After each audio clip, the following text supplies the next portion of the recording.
You are currently a CFO. Yep. Where are you from originally? So kind of hard to answer. My family's moved all over the place. My dad's a pastor, so we kind of moved all over.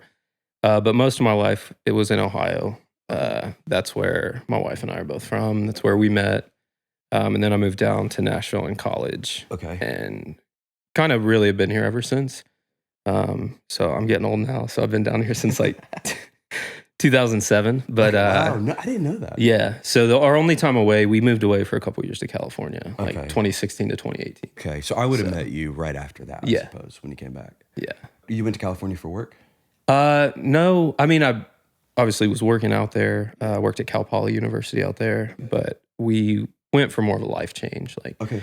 my wife had an itch. She was supposed to move out there when we got together, and it was kind of this unsatisfied itch. I see. And Oh, so, yeah, kind of what we're talking about with risk taking, like not a lot of people would. We got 4 kids. We had 2 at that time, back to back. And to just, like, we had a good life here. Like, I don't think a lot of people would just like up and move their family across the country. She's very much like good at challenging that side of me. Okay.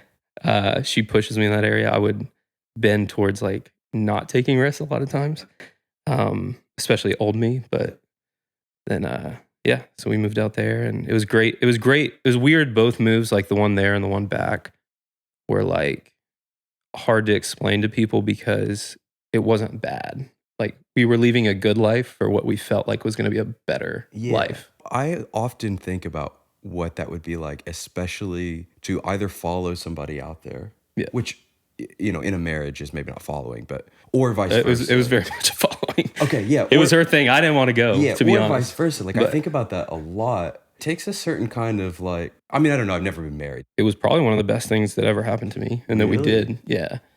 And so I did not want to go. Again, she kind of, it was in her heart. And at first it started as more supporting that. I think as we were sorting it out, then I did feel a prompting to go. But I think for me, or what we learned is like, when you go somewhere where you know pretty much nobody, I mean, we had like one family member, you know, piece of family there that's great. And, you know, we love them. But for the most part, I mean, you're starting over. Yeah. And it's like, it's almost this chance to kind of reinvent yourself a little bit. Yes. How old were you? So gosh, let's see, that would have been 2016. So 28, 29, I guess. Okay. Yeah. Wow. Yeah. Crazy. I mean, so I'm about to turn 38. Yeah. I was trying to do the math in my head on the spot, but I mean, I know for me, I'm 29 and I've definitely settled in. Yeah. Where the thought of starting over feels daunting. Yeah. So massive respect for like going, thanks, man. Going and doing it. Yeah. Again, it was probably not my first like natural thing to do, but again, I feel like the fruit that came out of it, man, like that 2 years, I feel like prepped for everything that's unfolded in our life here. Okay. So you're saying before that you weren't naturally bent towards, let's call it risk taking? No, not at all. Really? No. And I would actually, never guess that. Well, and it's funny now because I know what we were talking about. Say even to this day, like my natural response is to be risk averse. Okay. But I think I've gotten better because so many of the times that I've stepped out in my life or kind of, you know, been pushed through people around me to step out. Yeah. Again, I feel like some of the best things in my life have come from that. Yeah. But no, my natural thing is very risk averse, you know, just probably for my own things and my own, you know, wiring. But it's kind of funny. Like, that's why I feel like I respect risk takers so much, is because for me, it's almost like something I felt like I had to muster up or work on. And so when I see people that step out, it's just such a natural respect for me of like, man, they're really putting themselves out there. Like, it's like mad respect on my end, you know? So. Right. Which is funny because I feel like some people who are like more risk adverse have the opposite response. Yeah. I feel like a lot of people that are risk averse, then they look at risk takers in almost like looking down almost of like they're irresponsible or they're this or that. But it's like so much of the successful people in the world and like people that have done things that matter, it started with like a risk that made 0 sense. Right, totally. How much does that play into your job? What would be the appropriate term? Like working in finance? Yeah. Which do you think came first? Like as a kid, were you bent towards wanting to do that? No, not at all. So it's funny that question came up because that's probably one of the biggest things. Like working in this space was a wrestle for me for cool. Basically the first 10 years of my career. Okay. I would say I kind of went into finance out of like a fear mentality. Okay. Just like very modest, upbringing. Yeah. Kind of that pressure on yourself of like, I've got to be the one to like change this, or like I want something really safe and stable. And so that's kind of how I like started down that path. And then got into it. A lot of the time in the corporate world was like so unfulfilled in it. Okay. Cause for me, I'm a people person. Like I love family. I'm getting the picture now. And so I was getting really good at what I did. Yes. It was like, not in an arrogant way, but it's like, everywhere I was getting promotions really quickly. Like, but I found myself in kind of all those rooms where it's like executives and stuff that, maybe just didn't have the highest priority of their family, their kids, like work and, just making money was like their top thing. Yeah. And I always felt like a fish out of water, man. Okay. And it was like I was getting good at the skills, but I felt very, very unfulfilled. And then, that all kind of changed when, I was able to come to a place that it was like there's purpose behind it. I feel like I'm getting more of the picture now when you say modest. The version of you I know seems to be like risk-averse. I would never think that. Yeah. Because I don't know that version of you at all. Are you naturally introverted or extroverted? Introverted, definitely. Yeah, okay. Like massively. How does that play into you then being like a people person? I think I'm one of those people like you, and I've gotten better at this because I've realized the power, especially like when you are leading others, of like having to be comfortable in just social settings. But for the most part, I'm like, you put me in a room of like 20 or more and I kind of shut down. But you've had this. It's like we go to lunch or something and it's like, I'm all in. Like, you put me with one or two people that I'm comfortable with. Like, I want to know their story. I want to know like, and so when I say a people person like that, like I have a heart for getting to know people, walking life with people, walking journeys with people. But if you're at a party with me and my wife, like, you're not going to be like, oh, Brandon's here. And like the whole room knows it. It's like, I'm going to be the guy quietly in the corner talking to like one person at the side of the kitchen or something, I completely understand that. I just had this on the podcast, but I have this theory that every room only has like 100 spaces. If you're in a room with 5 people and one of those people takes up 70% of the room, or 70 spaces in the room, there's only 30 left. I'm never the one to take up 70, so I always end up with like 5. I was gonna say I'm like a 1 or a 2 probably. Definitely. But then if you're one-on-one, it's 50-50 or maybe 60-40. That seems to have served me well. Just realizing like, oh, this isn't my space. It's taken me a long time to be comfortable with that. For sure. And then, but I think then that shows like in other areas of like, I'm very observant and I'm very intentional. So like, at that same party where I'm tucked away talking to one person, like I might hear you next to me talking about something going on in your life. And then it's like 4 months later, I'll be the guy that's like, hey, like I heard this, like, how's that going? And so I think sometimes when you're not consumed with the whole room, it's like you can really hone in on like the details of 1 or 2 things or like that's people's lives. What do you think is the thing that makes you feel like the most fulfilled? Yeah, I think anytime I connect with someone and it's not surface level. So, for me, I'm not someone who's gonna small talk for a long time. Like, I'm pretty much like when I can tell someone's like sharing stuff that's connecting in their heart with me, that makes me come alive. Okay. So it's like, it's like, okay, how's work or small talk? What do you got going on? That's fine. It's like, I'll do it for a few minutes, but it's like, when I can tell like someone's sharing, like, again, just that vulnerability of like putting yourself out there a little bit, like the same thing I respect for people and taking risks. It's like, that's the same thing. Like when that shows up in conversation or the connection you feel with someone, that brings me alive instantly. Totally. Then I'm like, we're there. Like, no, totally. My capacity is pretty endless to do that. Yeah. My capacity for small talk is very small. Yeah, same. When it becomes a part of work, does that wear you out? With work, I think I've just had to learn how to manage my own capacity, honestly, and grow myself there. Yeah. This is where I want to get to, is I want to know how you've done that. Yeah. So it's been through a lot of things, but I think to answer that question specifically, like, because I'm such an introvert, when I have days of meetings or, there are days, again, I'm a people person. So the way I lead my team is very intentional. And some days that looks like, people in your office the whole day sharing their heart and telling where they're at. Yeah.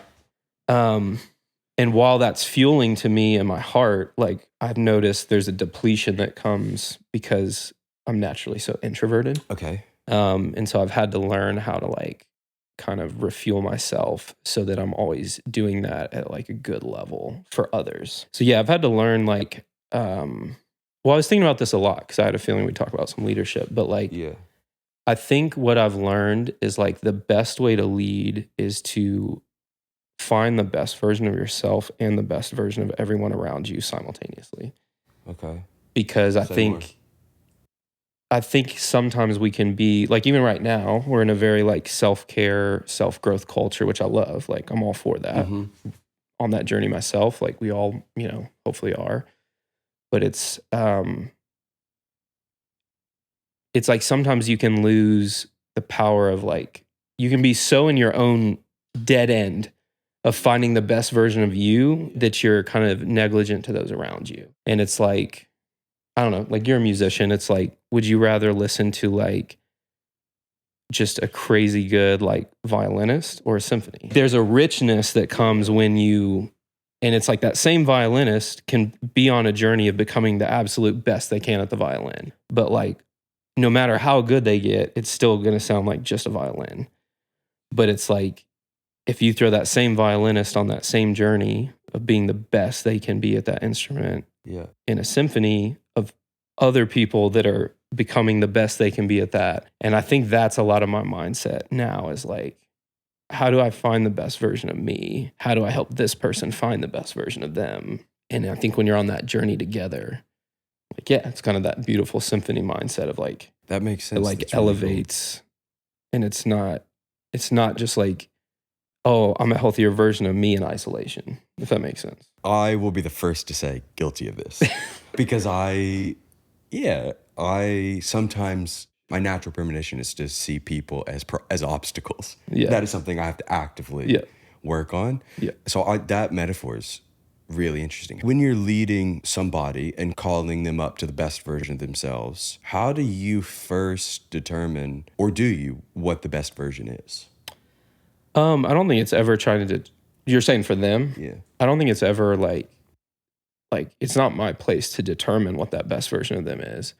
It's kind of, you know, just going on a journey with them, you know, challenging where there's things you see that might be unhealthy or just where it's like, hey, you might be good at this. I think you could be great at this. So it's kind of just going on that journey of like calling them up in all areas, like whether that's something like a challenge, like of something like that you identify in them or see in them, or just things they already might be doing well, but like, hey, I think you could even be better.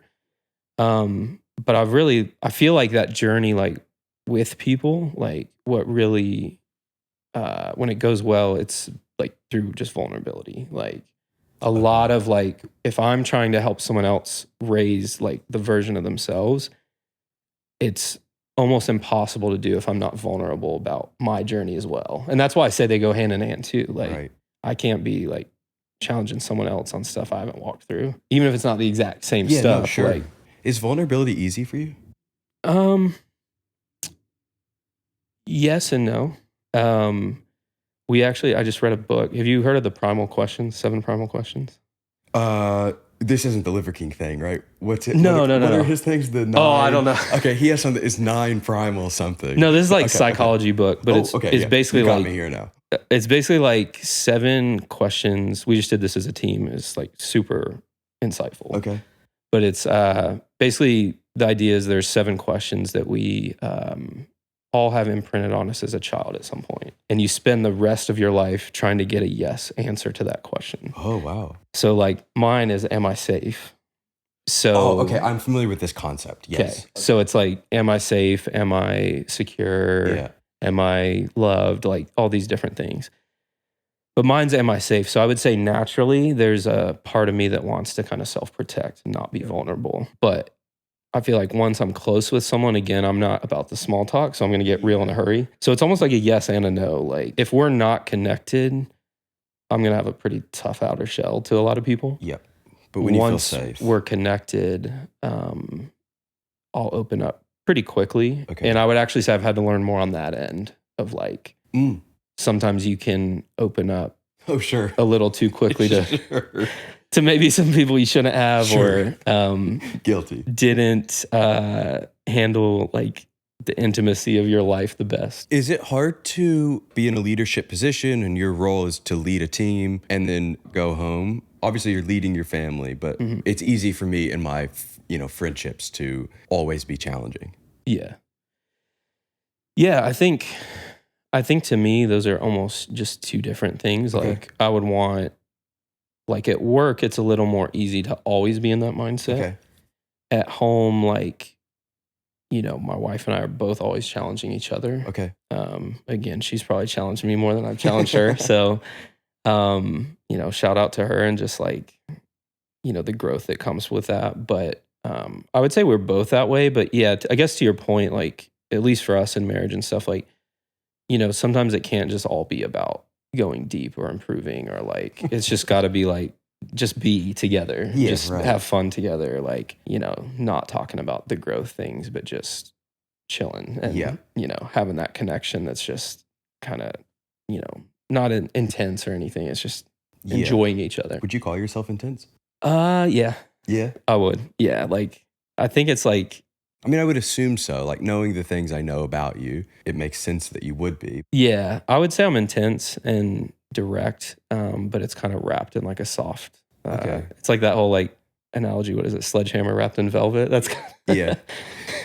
Yeah. That's kind of like, I feel like most people would tell you I'm like very comforting and like like soft spoken and things like that. But I have very high standards. Like I'm gonna be direct. But even again, that was like things I had to grow in. Like I would say 4 or 5 years ago, I was probably like one of the most passive people like in the world. I never really know what it means, honestly, when people say like, you're an intense person, or I suppose because that's what people would probably call me intense. That's really the only speed I know to live at. Yeah. So I never quite understand what it means. Oh, for sure. Yeah. I think even in answering your question, that's why it's a little, I don't know which element of that we're talking about because I don't really know what it means because it's like, but I could see that. Like, I could see why people say that about you, about us. Like, again, I think there's like a, kindred spirit there between us that I think a lot of times from my perception, when people say that, I think it's when people are clearly like have focus and determination.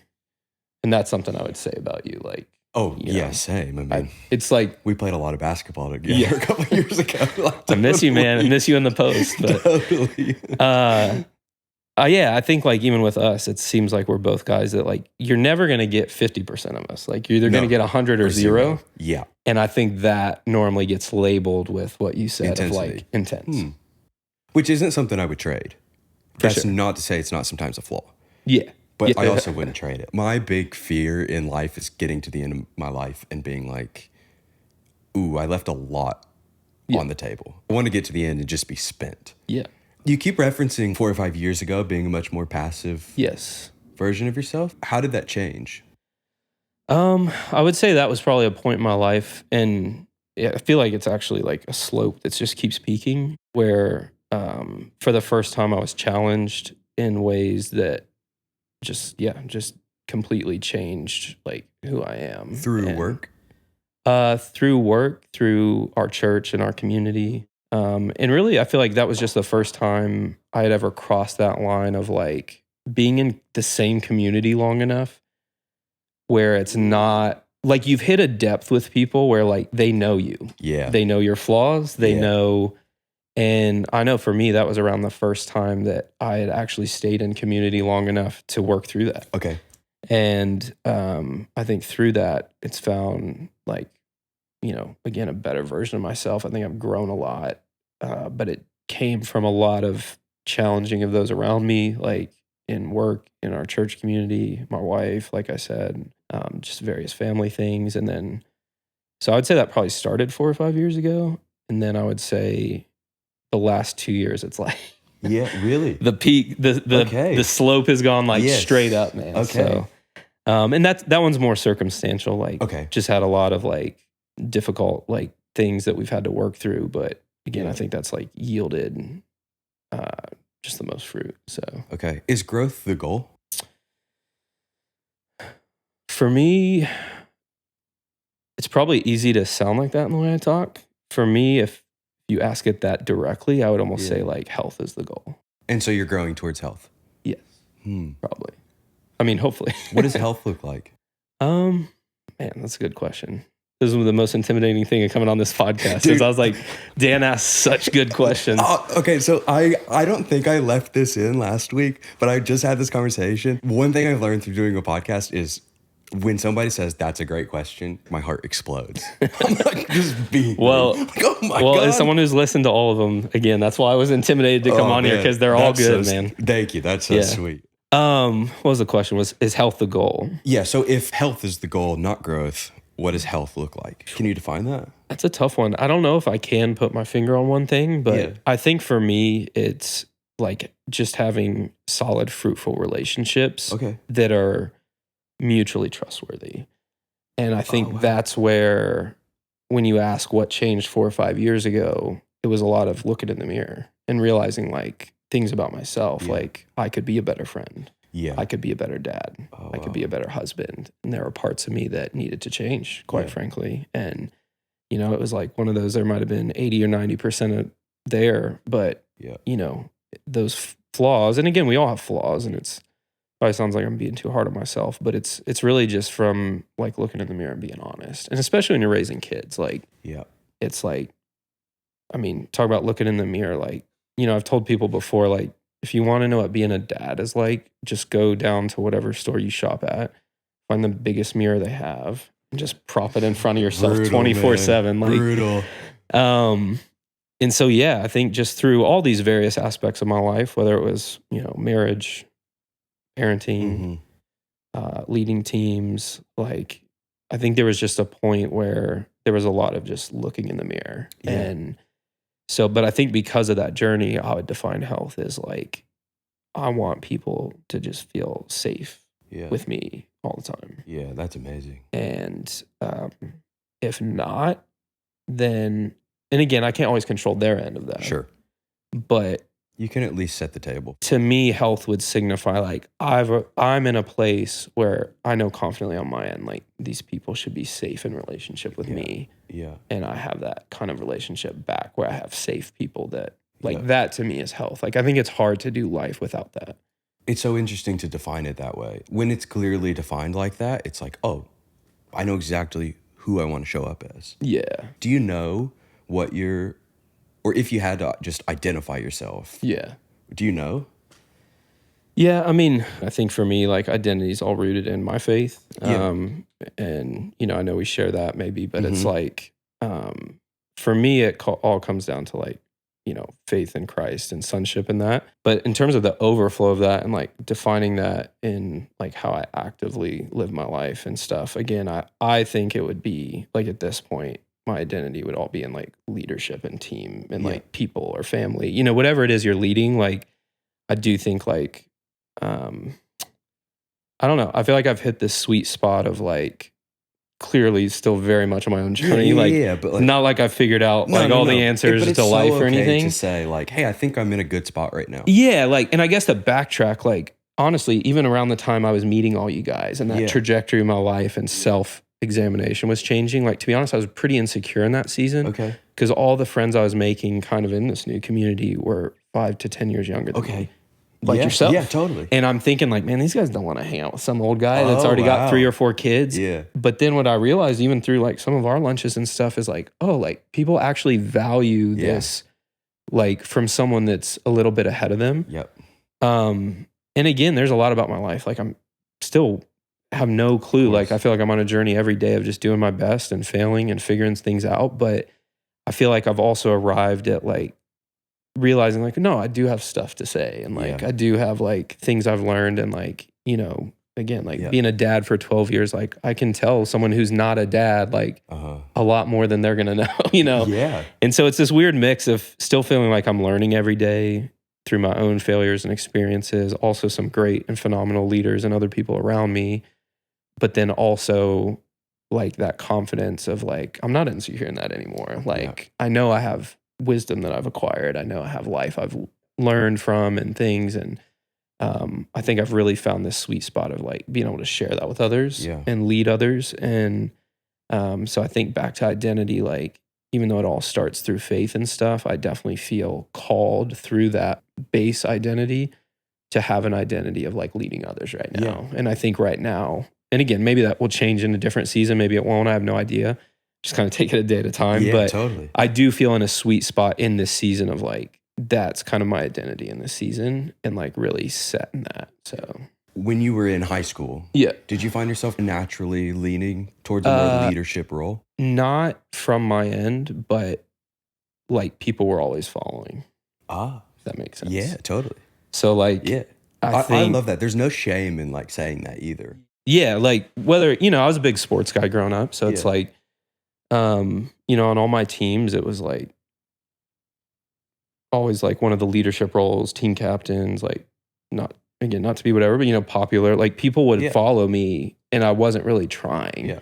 And a lot of that, you know, I was probably leading them to things that weren't good, you know, and just different life and different things, but different, you know, just not good mindsets as a teenager or college age, whatever. But so I would say people were always following. And I think more what I've stepped into now is like realizing, man, if people are following without really trying, like what does this look like when I give it my best and lead towards things that are good and lead them again to like help find things about themselves that can better them or. Is the responsibility of that isolating? It can be at times. I've also, again, learned that normally if I find myself in that headspace, that's a lie, that I'm actually surrounded by great people as well. Yeah. Okay. And so I've kind of learned that if I'm being honest, I do, like you do feel that at times. You feel like, man, I'm pouring out to everyone else and what's being poured into me. And I've realized anytime I kind of hit that space, that's actually a lie. Like I have people that are pouring into me constantly. Yeah. And if I'm not feeling that, it's normally something broken in my filter of those relationships or just kind of being selfish on a daily basis. Can you give me an example of what the filter being broken would look like? I think it's really just to me, a lot of our broken filters come from past experiences. Okay. And so I would say there was probably just, again, that primal question. Yeah. I'm probably going to keep referencing that. So, you can cut it if you want. But what's the book called? No. The 7 Primal Questions. I'm going to have to do that. It's Mike Foster, I think is his name. Yeah. Psychologist out of San Diego. But, you know, mine's Are You Safe? And if that starts to feel like it's being answered as a no, I go into survival mode where it's like, I'm on my own. I'm going to do this all myself. Yes. And so I guess like the best answer that I can think of to that question is like, typically if I feel like my filter's broken in a moment, it's actually not about what's happening in that moment. Yeah. It's normally about something that's happened in the past and kind of slipping back into those patterns or letting those feelings overshadow the truth that I have people surrounding me on a daily basis, checking in on me like just as much as I'm doing to others. And it's normally like just a broken filter where, again, it's maybe a little bit selfish and I'm feeling like, man, I'm doing all this for others. Like, who's doing this for me? And then I'm like, oh, there's actually a lot of people doing this for me. Once you see it clearly, you know, but when you got those filter glasses on, like it feels real in that moment. Yeah. What are you reading and listening to right now? Oh man. I do a lot of podcasts and reading both. Right now, podcast wise, I listen to a few of these. Podcasts are kind of my zone out at the gym though. So a lot of times I'm like avid college football fanatic. So I didn't know that. A lot of my podcasting is like college football podcasts. Amazing. Just I'm all in it 24/7, like recruiting year round. I like, love that. Nut. Like That's amazing. I'm obsessed. So I'm in that world a lot. You know, some podcasts like this or, you know, just, you know, thinking podcast stuff. And then reading, I do a lot of, like, again, lately I've been reading like a lot of leadership stuff. Okay. Really like read some doozies recently or like psychology, like the, you know, 7 Primal Questions, Body Keeps the Score, stuff like that. So. Okay. I'm always really fascinated by the psychology thing. And I also often feel like I have to, I'm going to be completely transparent Let's here. do it. And you can disagree. No, I love it. I also often feel like I have to keep that separate from my church life. Interesting. And I'm learning to navigate that. Why do you think that is? I don't know. I think maybe as a kid, I was told there's no tools. You just bring it to God and he fixes it. And then that didn't work over time. And I feel like now I'm going in as the question guy, but do you feel like that's like, where are you at on that journey of like you said, they're merging? Yeah. Do you feel like a tension in that journey, or do you feel like it's happening in a healthy way? It's just something you almost had to reset in your mind because you weren't kind of brought up in a way that had those two things merged. I can't imagine that God would create us and that he wouldn't give us tools to use. There are practices that work. Yeah. And it seems ignorant to me to think that God wouldn't use those or wouldn't have created those. Yeah. So I think there is like a harmony there. Yeah. But I think maybe what it is I'm aware that I could start to try to play God for myself. Yeah. Does that make sense? 100%. I actually think that's good insight. Like for me, I'm just going to share some of my own thoughts because I've thought about this too. Like I've been to counseling. Yeah. I see the power in that. Yeah. To me, and I guess why I say hierarchy is like, I believe in the power of counseling. Like it's helped me immensely in my own life. And I was hesitant to go for a long time. Like, my wife's going to listen to this and be like, oh, because, there was years she was telling me I should go and I didn't. But then when I did, it yielded some huge fruit in some situations in my life. It really helped me through some things. Same. But to me, there is like a truth that I think they're both important, but there's a hierarchy where it's like that helped me, but I still realize like in the end, like the Holy Spirit or, Jesus or, depending on which facet you're talking about is going to be like the ultimate counselor to me. Or maybe like another analogy I was thinking about, because I've thought about this a lot is like. Great. Yeah. We've kind of stumbled into something here. Yeah. Well, I have some family that's very into science and psychology and stuff. And I've seen even that, like, those family members like are way healthier than they were a few years ago. Yeah. And they're atheists, like, they don't believe in God or anything. So that to me always shows like what your point is. Like there's a value in that outside of faith for sure. And sometimes we've lived in a world that does keep them separate. But at the same time, like something I've noticed with, is like you can almost get stuck to me. And this is again, just my like take on this. But like you can almost get stuck in this like dead end or, it's like where again, like you've found a better version of you, but there's almost like this no hope. And like you're just sitting in a dead end with like a better version than you were 2 years ago, but there's still no like hope going forward. And I think for me, that's where I'm like, sometimes I view it instead of a dead end more as like a roundabout or like a town square where it's like, hey, I had to sit here for a while. And I needed a counselor to help me sort out some things. But then eventually, like, I shot out of that space with some hope and stuff. And that, to me, that's where, like, without faith, for me, some of that is a little bit of a dead end. Like, I see what you're saying. I don't know if that makes sense. No, it does make sense. And what I'm thinking about through it is that sometimes I think I can meet my own needs. Yeah. And, like, I try to keep God at arm's length. Yeah. Because I'm like, I won't let myself down. Yeah. Or I can come to terms with the fact that I've let myself down. Right. But if you let me down, we're in a ton of trouble. So let me meet all my needs and you just sort of be there. Yeah. And that obviously doesn't work. Right. Because if I didn't, there would be no point if I could. That is a dead end. And so maybe back to that primal question, are you having trouble trusting someone else with your own safety? Maybe. That's so interesting to me. I love that. This is probably the most vulnerable I've been on the podcast. Love it, man. I need to explore that more because I don't know that I've ever thought through how I do feel. Like there's two sides of me, the bit who's really interested in psychology and intellectually curious. And then there's the bit who just wants to have blind faith. Yeah. And they don't really know how they interact together. Yeah. I'm making no sense. No, you are. No, I think you're making sense where you're at. I think I'm just trying to ask questions of like, it's like great. Where you're at on that. It's great. Oh, I mean, I think I'm trying to figure it out. Yeah. This is kind of a new thing for me to discover. Like 100%. And I don't know that I have like a perfect way to articulate it either, but I think I see how they coexist. But I do get how like you're feeling what you feel because I think a lot of people keep them separate. Yeah. Or act like you only need one.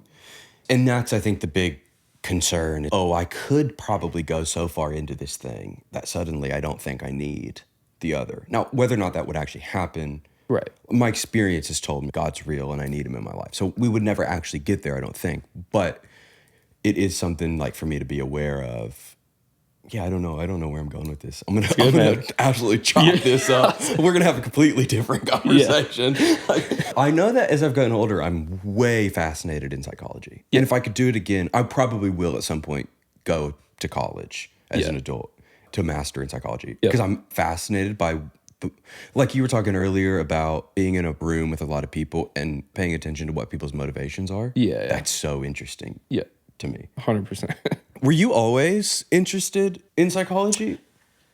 No, not at all. Or this is also a more recent endeavor? Yeah. Well, I would say like, you know, I don't, like my mind was not there at all as like a teenager or college age. I would say once I reached adulthood, like yes and no, like I was always intrigued by like social dynamics and psychology. Like, you know, I think some of my early readings as an adult was like Malcolm Gladwell. So it's like, you know, it's like, I love stuff like that. Cause to me, he's just like the ultimate, like it's funny with this podcast, Curious, like to me, Malcolm Gladwell writes in a way, he's just like the kid that never stops asking why, which is beautiful. Like he uncovers so much cause he's relentless in his questioning. So I've always loved, like, he's one of my favorite authors, like books like that, where it's like, you know, he's unpacking things in our culture, people's minds. But again, like I wouldn't say like other than that, reading about it and stuff, probably more in the last couple of years. Can I circle back to something? Yeah. Sorry if I'm driving this. I don't know. You're fine. I was just thinking of this when you said you're good at building and not completing. But, you know, when we were talking about risk earlier, I think we tend to label risk as someone that's stepping out, doing something from new. Like it's almost a stereotype, right? Of like, someone that has something stable and they're leaving that for the unknown and something new and maybe something that's less financially secure or something. But I think sometimes there's a risk in staying and like grit that it takes to like do that sometimes as well. Because again, I think a lot of that stereotype of like being a risk taker is like leaving that stability into something new. Because you're not being challenged, you're not being pushed, you're not like, but I guess I'm just thinking like back to some of the questions you were asking me earlier in my own journey. Yeah. And I actually think there's a lot of times like, quite frankly, it would have been easy to like start over and go somewhere else. But I realized like, oh, I'm actually in a place in my community and my job, like all these things where I'm being challenged, I'm growing. It's hard sometimes. Yeah. Because again, there's a lot of facing yourself. Yeah. And like part of me is I'm like almost like, have we mislabeled risk sometimes? Like that's such an interesting question. I don't know. Like I'm just throwing it out there and kind of answering it at the same time. Let's explore it. That's such an interesting question. And I think you're probably right. I have definitely bailed on things like that. Oh man. I've definitely bailed on things that looking back, I think ended up being the right decision, but that I would have done very differently now. Yeah, for sure. And I don't know if I would have called that risk taking.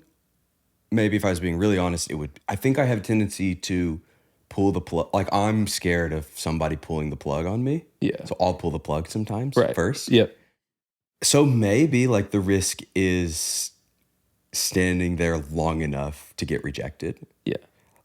Yeah, I don't know. I don't know. It just like popped in my head when you said it that way because I think I don't know that it's an either or, but it might be an and. But I think we definitely kind of broad, stroke it kind of one direction of like when you're leaving that. And I think when you said it that way, I was like, man, I feel like some of the, I don't know if risk is even the right word, but like kind of like risky and hardest things I've done were actually like staying in places where it was uncomfortable because it was stretching me or because it was like, maybe a situation that I didn't feel secure in my ability in, it actually would have been so much easier in that moment to jump ship. Because it didn't like, it wasn't going to hit things in me or it was going to be safe. Like, it was going to be like, oh, like I could go over here and do this where I know I'm capable of this. Yes. And it's like, oh, maybe like the riskier thing, like was to actually stay and like, and have like the tough growth either through, again, more things in me being identified that needed to change, or, my ability being stretched, or, staying with people that were saying things that I was like, oh, they're actually right. There's always in any role, like things that get hard. And it's like so many people jump ship right in the middle of that valley. I think sometimes like we don't give enough credit of like, we don't label the people that stay risk takers. Yeah. And I'm starting to wonder if it should be more of a mutual label. Dude. Like, how do you know when to stay and when to leave? I don't know. I mean, I think, when I've seen people leave well, they seem to arrive at some clarity that they have in their heart. Mm-hmm. And kind of, I think the people that leave well don't leave when it's hard. Okay. They normally leave out of something on their own doing, again, maybe push through a hard season. And then if they leave something, I don't know, because I feel like I've learned the power in staying through staying. Yeah. And a lot of the, like pretty much anytime I've left a job in my life, it was more out of like, we were moving across the country. Like, can't really stay in that totally. Scenario. Yeah. But I would consider myself like a pretty like loyal person. Okay. And like almost it's kind of interesting when you're talking about building and finishing, because I feel like I take a lot of pride in both. I think a lot of my gifting is building something from where it was to be better, or like I think anything I've probably touched has improved significantly. Yeah, amazing. But I also don't want to be the guy that's just like on to the next thing. Like I want to be someone that sees things through and, either to completion or to a time, like you said, where it's just very apparent that the season's over, whether from someone else's end or my end or both. Like, but I don't know. Certainly in staying, the risk of rejection's high. Well, rejection and just, and I think that's what made me circle back to that definition, is like just the level of vulnerability increases when you stay. I wish we had started here, because I'd love to just keep going further down this. It's very interesting and does kind of go against how I've defined risk, because I have put risk and pioneer as the same thing. And there is a lot of correlation there, but there is a risk in staying still. Dude, this has been so fun. Thanks for coming on. Thanks for having me, dude. What a blast. We'll have to do a version 2 sometime or something. Yeah, honestly, I want to. And we'll just start here with this thing, because I want to explore this. This is so different than what my expectation would be for what risk is. Love it, man. Appreciate you, dude. Thanks for coming on.